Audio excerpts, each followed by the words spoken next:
दोस्तों, लोग कहते हैं कि हमारे देश की राजनीति पीआर वाली राजनीति होती है। अब हर कोई कैमरे के आगे कैसा एंगल अच्छा बन सकता है, कौन से एंगल की कौन सी वीडियो या फोटो किसी को टच कर सकती है, इमोशनल बना सकती है।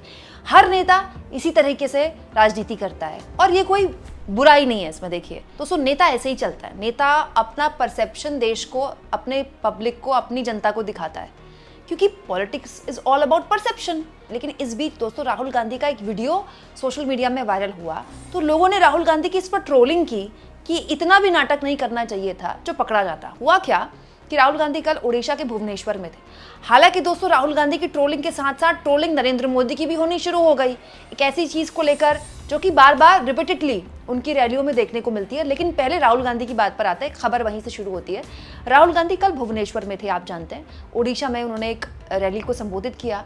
तो रैली से पहले वो बैठे हुए थे स्टेज में। अचानक से ये देखिए, ये वीडियो सोशल मीडिया में कांग्रेस पार्टी के नेताओं ने ही शेयर किया। राहुल गांधी से वो बात करती है, लड़की राहुल गांधी उससे कुछ सवाल पूछते हुए दिखाई दे रहे हैं और लड़की बड़े प्यार से राहुल गांधी को उन सवालों का जवाब दे रही है। फिर राहुल गांधी उसे चॉकलेट देते हैं और फिर लड़की राहुल गांधी को प्यार से एक गाल पे किस करती है। जैसे बच्चे दुलार करते हैं, बच्चों को बड़े दुलार करते हैं और बच्चे जो बड़े हैं उनको प्यार देते हैं और उसके बाद लड़की वहाँ से चली जाती है। तो बहुत से कांग्रेस पार्टी के नेताओं ने जब ये शेयर किया तो लोगों ने कहा कि स्क्रिप्ट तो चेंज कर देते और सब कुछ स्क्रिप्टेड है। हालांकि दोस्तों, अब इस पूरी वीडियो को अगर आप गौर से देखें और मैं ये कहूँ कि बिल्कुल सब कुछ स्पॉन्टेनियस था, स्क्रिप्टेड नहीं था, प्लान नहीं था, तो ये गलत है।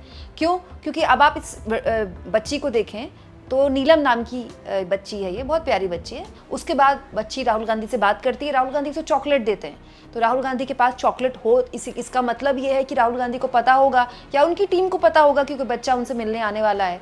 और उसके बाद वीडियो खत्म हो जाती है। तो पॉइंट ये है दोस्तों कि अगर ये वीडियो प्लान्ड है तो भी इसमें क्या बुराई है।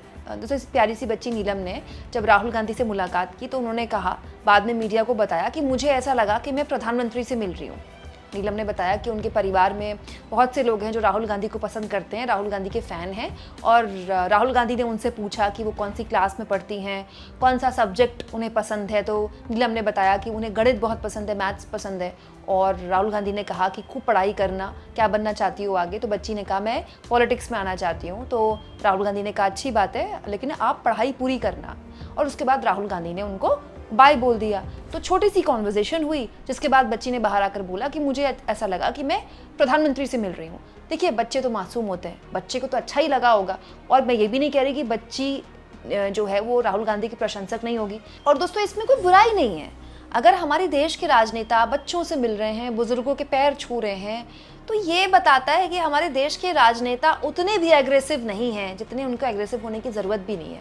प्रॉब्लम क्या हो गई ना, पिछले 11 सालों में हमारी पॉलिटिक्स इतनी ज़्यादा अटैकिंग हो गई, इतनी ज़्यादा एग्रेसिव हो गई, इतने ज़्यादा आरोप प्रत्यारोप हो गए, बहुत ज़्यादा नेगेटिव हो गई। देश की पॉलिटिक्स में केवल आरोप प्रत्यारोप ही सुन रहे हैं। इस तरह की वीडियोस पहले भी आती थी, इस तरह की फोटोज पहले भी आती थी। हाँ, लेकिन भारत जोड़ो यात्रा के बाद राहुल गांधी और बच्चों का उनके साथ बात करना, राहुल गांधी का उनको गोद में पकड़ना, राहुल गांधी का उनके साथ खेलना, ये जो फोटोज हैं, इसने राहुल गांधी की छवि को बहुत अलग तरह का एक प्रेजेंटेशन किया। साथ में एक ठंडी हवा का झोंका भी बहा देश की राजनीति में कि चलिए ये भी एक तरह की राजनीति है, जिसमें एक नेता है जो बुजुर्गों के पैर छूता है या फिर मैकेनिकों से हाथ मिला लेता है या फिर बच्चों को गोद में पकड़ लेता है, बच्चों के साथ खेल लेता है। क्योंकि हम सामान्य तौर पर ऐसे ही हैं ना, हम हमेशा थोड़ी एग्रेसिव रहते हैं, हमेशा थोड़ी हम नाराज़ रहते हैं। हम हंसते भी हैं, हम बोलते भी हैं, हमें दर्द भी होता है, हमें बुरा भी लगता है, हमें खुशी भी होती है, हम सेलिब्रेट भी करते हैं, हम अपने घर के बच्चों के साथ खेलते भी हैं। अमूमन एक ज़िंदगी ऐसी जी जाती है।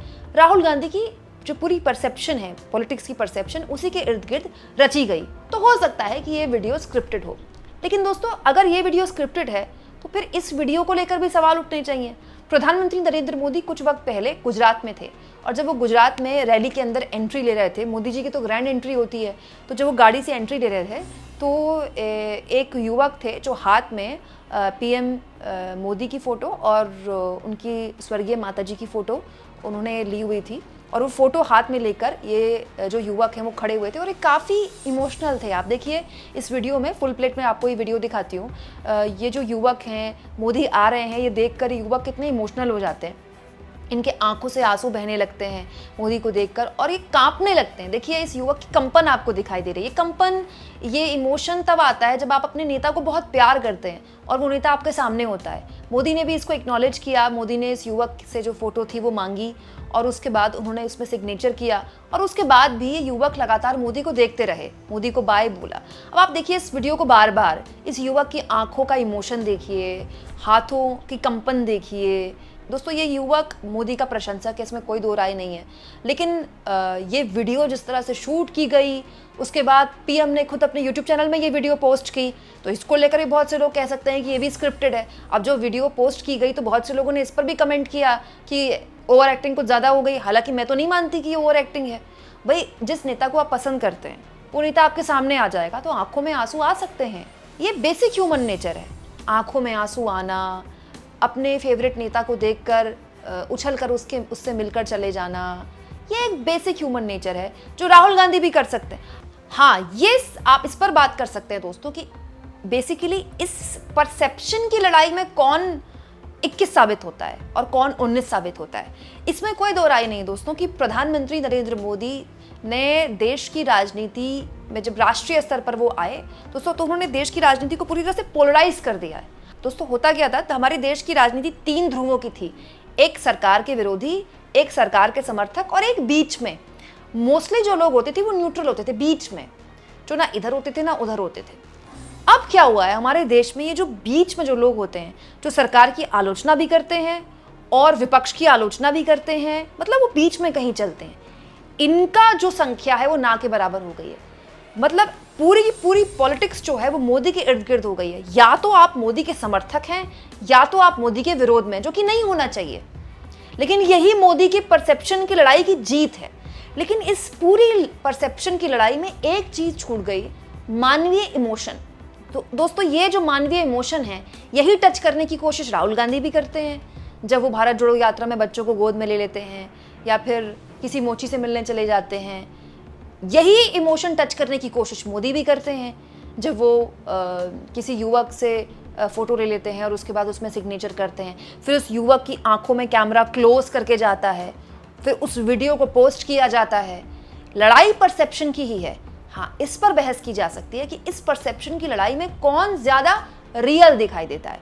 प्रधानमंत्री नरेंद्र मोदी की लगभग हर रैली में अब ये आम बात हो गई है कि कोई खड़ा होता है मोदी का पोस्टर लेकर, फिर मोदी अपनी रैली में भाषण रोकते हैं और कहते हैं कि बिटिया या बेटा आपके हाथ थक जाएंगे, आप इस पोस्टर को नीचे कर दीजिए, मेरी टीम आपसे ये पोस्टर ले लेगी और बहुत बहुत शुक्रिया आपका, आप पता बताइएगा, मैं आपको ज़रूर चिट्ठी लिखूंगा। आपने ऐसी मतलब लगभग मोस्टली चुनाव के दौरान इस तरह की रैलियों में मोदी करते हैं। लोकसभा चुनाव में तो बहुत रैलियाँ दिखी थी मैंने ऐसी।